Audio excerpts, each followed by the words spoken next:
क्या कोई इंसान अपनी मौत का समय खुद तय कर सकता है?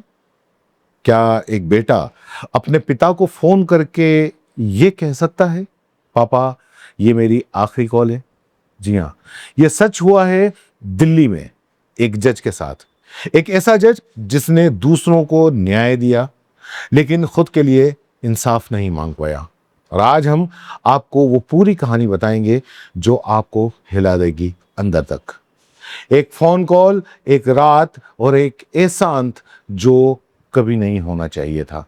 तो बने रहिए आखिर तक इस वीडियो में और हमें बताइए कि आपको ये कहानी कैसी लगती है और चैनल को सब्सक्राइब जरूर करें और कोई ना कोई अपनी राय और नीचे कमेंट में जरूर लिखें। राजस्थान के अलवर जिले में एक वकील का घर, एडवोकेट प्रेम प्रकाश शर्मा, एक ऐसे पिता जिन्होंने अपनी पूरी जिंदगी कानून को समर्पित कर दी और उनके बेटे ने भी यही राह चुनी। बेटे का नाम था अमन कुमार शर्मा, उम्र सिर्फ 30 साल, लेकिन उपलब्धियां उससे कई बड़ी। अमन ने कानून की पढ़ाई की, मेहनत की, रातों को जागा और साल 2021 में न्यायिक सेवा परीक्षा पास की और वो जज बने। एक जिम्मेदार पद, एक गर्व का पल। अक्टूबर 2025 में उन्हें दिल्ली के कड़कड़नुमा कोर्ट में जिला विधिक सेवा प्राधिकरण का सचिव नियुक्त किया गया। कैरियर में ऊंचाइयां थी, जिम्मेदारियां थी, इज्जत भी थी, लेकिन जो बाहर से जो चमकता है, क्या वो अंदर से भी उतना ही ठीक होता है?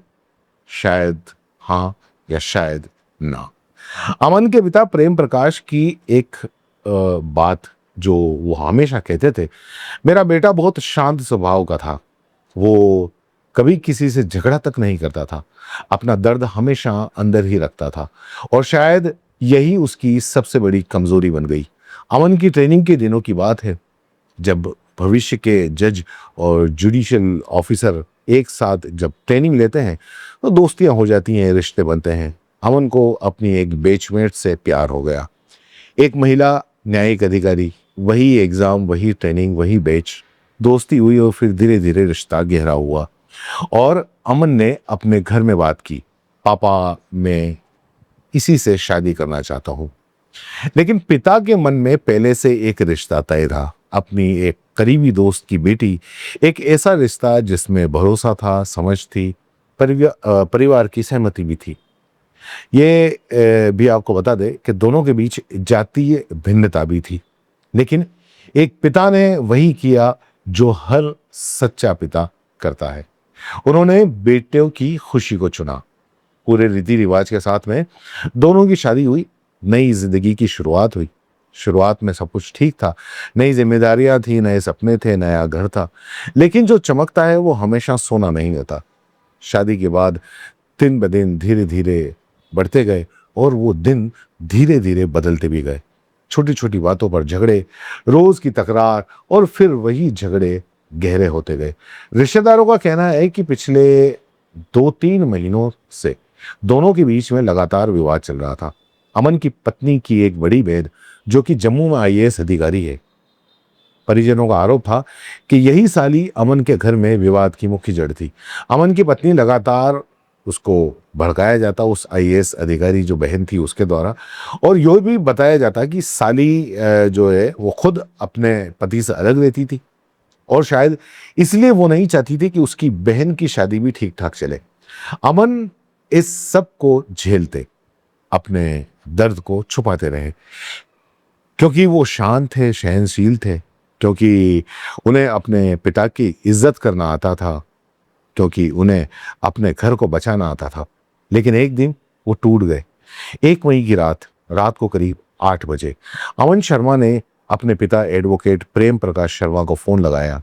आवाज में उनके दर्द था, शब्दों में टूटन थी और उन्होंने कहा, पापा ये मेरी आखिरी कॉल है, मैं अब और जीना नहीं चाहता। महज एक सूचना नहीं थी ये एक बेटे की आखिरी पुकार थी। फोन करते ही पिता के पैरों तले जमीन खिसक गई।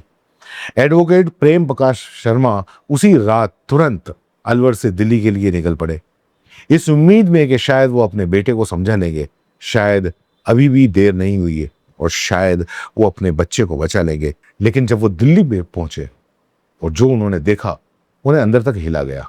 जब पिता दिल्ली के उसके घर के अंदर गए तो बाहर से सब कुछ शांत दिख रहा था, लेकिन अंदर अंदर एक तूफान था। घर में अमन की पत्नी उनसे लगातार झगड़ा कर रही थी। कमरे में चीखने की आवाजें आ रही थी। और सिर्फ पत्नी नहीं, उस वक्त घर में मौजूद थी अमन की वो साली, जम्मू की आईएएस अधिकारी, और पत्नी का एक अन्य जो परिजन था वो भी था। परिजन का आरोप है कि उस रात अमन को न सिर्फ मानसिक रूप से प्रताड़ित किया गया, बल्कि उनके सामने उनके पिता का भी अपमान किया गया। सोचिए, एक बेटे पर क्या गुजरती जब उसके सामने उसके पिता का अनादर हो। एक बेटा जो हमेशा शांत रहा, एक बेटा जो कभी झगड़ा नहीं करता था, एक बेटा जो अपने पिता की खुशी के लिए हमेशा चुप रहता था, वो इस सब को सहन नहीं कर पाया। पत्नी ने यहां तक कह दिया कि यहां से चले जाइए, नहीं तो पुलिस बुला लूंगी। पिता कमरे के ठीक बाहर खड़े थे, बेबस, लाचार। घर में हाई वोल्टेज ड्रामा चल रहा था, और इस ड्रामे के बीच अमन शर्मा ने चुपचाप उठा, बाथरूम में कदम रखा, बाथरूम से एक स्टूल निकाला, कमरे में रखे एक शॉल को उठाया, और एक जज ने खुद को सजाए मौत दे दी। पिता कमरे के बाहर खड़े रहे और अंदर उनका बेटा चला गया। जब दरवाजा खुला तो अमन फंदे से झूल रहे थे। तुरंत पुलिस को बुलाया गया, अस्पताल ले जाया गया, लेकिन तब तक बहुत देर हो चुकी थी। दिल्ली में न्याय देने वाला एक जज ने खुद अपनी जिंदगी का फैसला लिख दिया। अमन की मौत की खबर फैली। दिल्ली, हरियाणा और राजस्थान की न्याय जगत में सन्नाटा छा गया। रविवार की सुबह 8 बजे अलवर के तीज की शमशान घाट में एक जलती हुई चिता, और ये किसी आम आदमी की चिता नहीं थी, ये एक जज की चिता थी। दिल्ली, हरियाणा, राजस्थान केडर के कई वरिष्ठ जज अंतिम संस्कार में पहुंचे। अमन के पिता एडवोकेट प्रेम प्रकाश शर्मा ने अपने बेटे को मुखाग्नि दी, और सबकी नजरें उस परिवार को ढूंढ रही थी जिसे अमन अपना कहते थे, लेकिन वो चेहरा नजर नहीं आया। अमन की पत्नी नजर नहीं आई, उसके बच्चे नहीं आए, ससुराल का कोई भी सदस्य वहां नहीं पहुंचा, न अस्पताल में न शमशान घाट में। परिजनों का आरोप है कि घटना के तुरंत बाद पत्नी अपने बच्चों को लेकर वहां घर से फरार हो गई। एक पत्नी जो शादी में थी, एक पत्नी जिसके बच्चे उस जज के बच्चे थे, वो अपने पति की आखिरी विदाई में भी नहीं आई। ये बेरुखी, ये सन्नाटा, ये सवाल खड़े करती है। अमन के पिता और परिजन आज कह रहे हैं कि ये सिर्फ आत्महत्या नहीं, ये एक अपराध है। उनका आरोप साफ है, अमन को लगातार मानसिक रूप से प्रताड़ित किया गया। उनकी पत्नी के द्वारा, उनकी साली के द्वारा भड़काया जाता था पत्नी को लगातार। और जिस रात अमन ने ये कदम उठाया, उस रात भी उसी के सामने उसके पिता का अपमान किया गया। पुलिस जांच शुरू हो गई है। Phone calls, details, electronic devices, सब कुछ खंगाले जा रहे हैं। पत्नी का बयान भी दर्ज किया जा रहा है। लेकिन सवाल ये है, क्या एक आईएएस अधिकारी होने का रुतबा इस जांच को प्रभावित नहीं करेगा?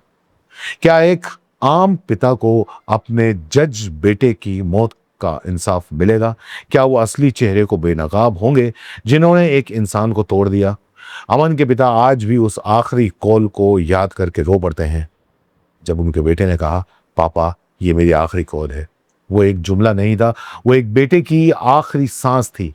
दोस्तों, ये कहानी सिर्फ अमन शर्मा की नहीं है, ये कहानी उस दबाव की है जो हम अंदर छुपाते हैं, उस अकेलेपन की जो धीरे धीरे इंसान को खोखला कर देता है, उस चुप्पी की जो सबसे ज्यादा तकलीफदेह होती है। अमन शांत थे, अमन सहनशील थे, और शायद यही उसकी सबसे बड़ी कमजोरी बन गया। कभी कभी सबसे मजबूत दिखने वाले लोग अंदर से सबसे ज्यादा टूटे होते हैं। अगर आपके पास कोई ऐसा इंसान है जो हमेशा चुप रहता है, हमेशा सब ठीक है कहता है, तो एक बार उससे पूछिए, सच में पूछिए, क्योंकि कभी कभी एक सच्चा सवाल एक जिंदगी बचा सकता है।